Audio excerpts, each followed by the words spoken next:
kita berbicara pendapat para mutakalimin nih tentang sifat-sifat Tuhan. Gimana antum bisa menjelaskan mutakalimin juga ini sendiri nanti ke kita semua nih saat yang belum pada tahu mutakalimin dan pendapat mereka tentang sifat-sifat Tuhan saat perbedaannya. Satu hal yang menjadi perdebatan dan merupakan polemik di antara mutakalimin terkait masalah akidah adalah masalah sifat-sifat Tuhan. Sebagian mengatakan bahwa sifat-sifat Tuhan itu bersifat idhafi atau ziyadah, tambahan lah begitu. Itu satu pandangan. Sebagian mengatakan bahwa sifat-sifat Tuhan bukan tambahan. Tuhan tidak ada tambahan. Sifat-sifatnya ada, tapi bukan dikatakan sebagai idhafi atau tambahan atau ziyadah. Tetapi sifatnya itu ainuz zat. Sifatnya ada zat itu sendiri. Ini perlu pembahasan. Yang pertama tadi mengatakan bahwa sifat-sifat Tuhan itu adalah idhafi atau ziyadah atau zaidah, apalah namanya. Mereka mengumpamakan seperti sifat alim katakanlah. Allah Maha mengetahui. Allah Maha alim atau alim. Mereka mengumpamakan seperti manusia. Ketika kita belum belajar, kita belum mengetahui, kemudian kita belajar. Datanglah pengetahuan pada kita. Nah, ketika kita belum belajar, kita belum punya pengetahuan, belum ada sifat alim pada diri kita. Setelah kita belajar, kita menjadi alim, punya pengetahuan, datanglah sifat alim pada kita dengan ilmu itu. Ini namanya sifat ilmu atau alim itu idhafi, ziyadah tambahan pada diri kita. Itu untuk mendekatkan pemahaman bahwa pandangan mereka ini sifat-sifat Allah itu idhafi atau zaidah dan ziyadah tambahan, menempel pada zat Allah Subhanahu wa taala. Juga sifat-sifat yang lain, sifat yang maha kuasa, misalnya maha bijaksana dan lain sebagainya, itu semua idhafi, ziyadah tambahan seperti tambahannya sifat ilmu pada diri kita. Itu gambarannya seperti itu. Itu pandangan yang pertama. Yang kedua mengatakan bahwa sifat-sifat Allah itu sifatnya ainuz zat. Jadi sifat Allah itu zat itu sendiri. Dan tidak ada sifat Allah yang sifatnya idhafi. Cuma terkadang kita melihat dari sisi mana sifat-sifat itu. Misalnya Allah Maha Pengasih, Allah Maha Penyayang, Allah Maha Hidup, Allah Maha Kuasa, Allah Maha Mengetahui. Nah, ketika kita melihat Allah atau zat Allah dari sisi pengetahuan Allah, sifat ilmunya Allah, Allah Maha Mengetahui, kita melihat dari sisi ini.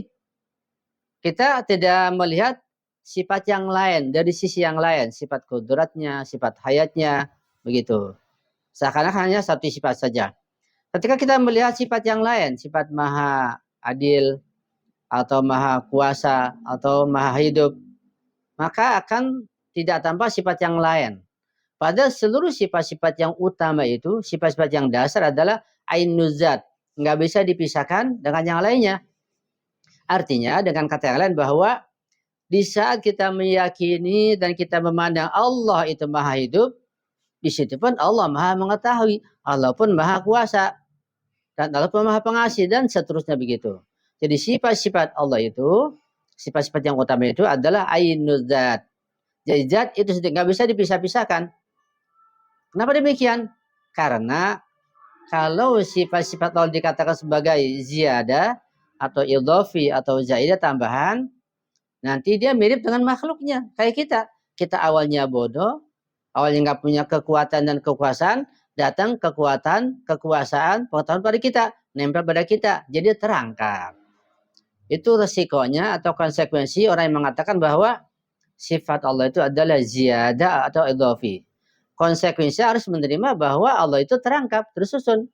Sesuatu yang terangkap dan tersusun memerlukan yang lain satu sama lain. Ketika memerlukan itu sifat makhluk, nah itu bukan sifat Tuhan. Karena itu dikritisi bahwa sifat-sifat Allah itu ainuz zat, tidak memerlukan yang lain. Jadi Allah itu ya alim itu sendiri, ya kudrat itu sendiri, ya hayyun itu sendiri, semuanya satu, ya. Itulah makna qul huwallahu ahad. Jadi makna ahad di sini sangat dalam. Makna ahad artinya Allah tidak terangkap sama sekali. Tidak terangkap antara zatnya dengan sifatnya. Itu. Kalau terangkap, yaitu zaid idhofah, maka nanti mirip dengan makhluknya karena membutuhkan satu sama lain. Tapi makna ahad adalah bahwa Allah itu basit. Bahkan dia absatul basaid. Absatul basaid sangat sederhana. Nggak bisa digambarkan, nggak bisa dilukiskan. Tidak terangkap sedikit pun. Bahkan kalau kita menggambarkan angin, angin kan kita nggak lihat, tapi kan ada wujudnya. Geraknya hording ini nanti adanya angin, tapi itu bukan angin, itu tanda saja. Anginnya nggak bisa kita lihat. Begitu. Juga yang lainnya. Air sangat sederhana. Tersusun sangat sedikit sekali, H2O. Angin pun begitu pula, sangat sederhana. Nah, angin saja wujud angin yang kita yakini ada, tapi mata kita tidak mampu melihatnya. Itu sangat sederhana. Ini materi, ciptaan Allah.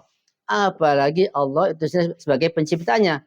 Tentu nggak bisa digambarkan kesederhanaannya, ketidakterangkapannya. Dengan kata bahwa ketidakterangkapan angin dan air sangat sederhana, kita sulit menggambarkan, sulit membayangkan. Apalagi ketidakterangkapannya Allah.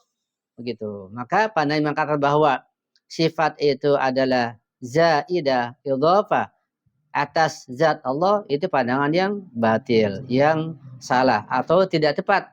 Yang benar adalah bahwa sifat Allah adalah ainul zat. Karena itu terkadang dikatakan bahwa Allah tidak bersifat. Allah nggak punya sifat.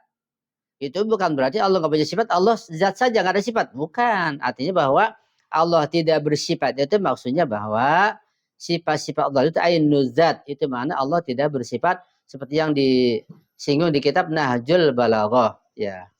Itu yang bisa Anda pahami terkait masalah penjelasan ikhtilaf.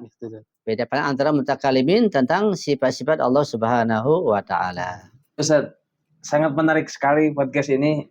Insyaallah Ustaz, terima kasih banyak Ustaz. Alhamdulillah. Baik. Teman-teman, nantikan podcast kedua kita episode selanjutnya. Tetap bersama kami di Ahmara Podcast.